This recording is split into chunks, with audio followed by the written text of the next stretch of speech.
ಯಕ್ಷರು, ಕಿನ್ನರರು, ಕಿಂಪುರುಷರು, ಸಿದ್ಧರು, ಸಾಧ್ಯರೇ ಮೊದಲಾದ ದೇವಚಿಂತಿನಿಯರು, ಸಂಬರ ನಾರದರೇ ಮೊದಲಾದಂತಹ ಹರಿನಾಮ ಸಂಕೀರ್ತನಕಾರರಿಂದ ತುಂಬಿ ತುಳುಕುತ್ತಿದೆ ಇಂದ್ರ ಸಭೆ.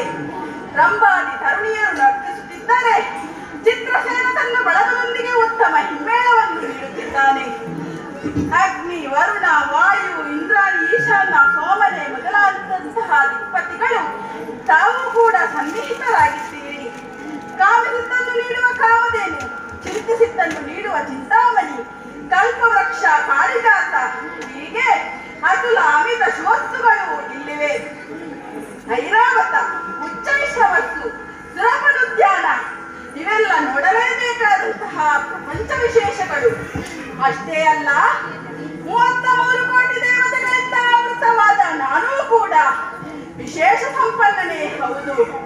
ಆದರೆ ದೇವತೆಗಳೇ, ಇಷ್ಟೆಲ್ಲ ಇದ್ದರೂ ನಮಗೆ ಕಾಣುವ ಸಮಸ್ಯೆಯೊಂದು ಹಾಗೇ ಉಳಿಯುತ್ತಲ್ಲ.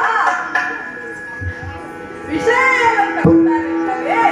ಸ್ವರ್ಗ ಸುಖ, ಸ್ವರ್ಗ ಸಾಮರ್ಥ್ಯ ಎನ್ನುವುದು ಯಾರು ಕೀಳಂದಾಜಿಸುವ ವಿಚಾರವಲ್ಲ. ವಜ್ರಾಯುಧದ ಗಾತ್ರ ಎಂತಹ ವೈರಿಯನ್ನು ನುಚ್ಚುನೂರು ಮಾಡುವ ಶಕ್ತಿಯನ್ನು ಹೊಂದಿದೆ. ನೀವು ಕೂಡ ನಿಮ್ಮಿಂದ ವಿಶೇಷ ಆಯುಧಗಳನ್ನೇ ಹೊಂದಿರುತ್ತೀರಿ. ನಮ್ಮ ಈ ವೈಭವವನ್ನು ಕಂಡು ಸದಾ ಕರುಗುವ ಒಂದು ವರ್ಗವಿದೆ. ಅದೇ ಆ ಭೂಲೋಕದ ದಾನವರು.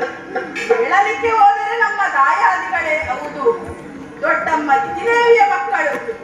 ಕಾಲ ಕಾಲಕ್ಕೆ ಯಾರೋ ಓರ್ವ ಪ್ರಾಬಲ್ಯಕ್ಕೆ ಬಂದು ವಿಧಿಯನ್ನು, ಹರನನ್ನು ತಪಸ್ಸಿನಿಂದ ಮೆಚ್ಚಿಸಿ ಬೇಕಾದಂತಹ ವರಗಳನ್ನು ಪಡೆದು ಇಲ್ಲಿಗೆ ದಾಳಿ ಮಾಡುತ್ತಾರೆ.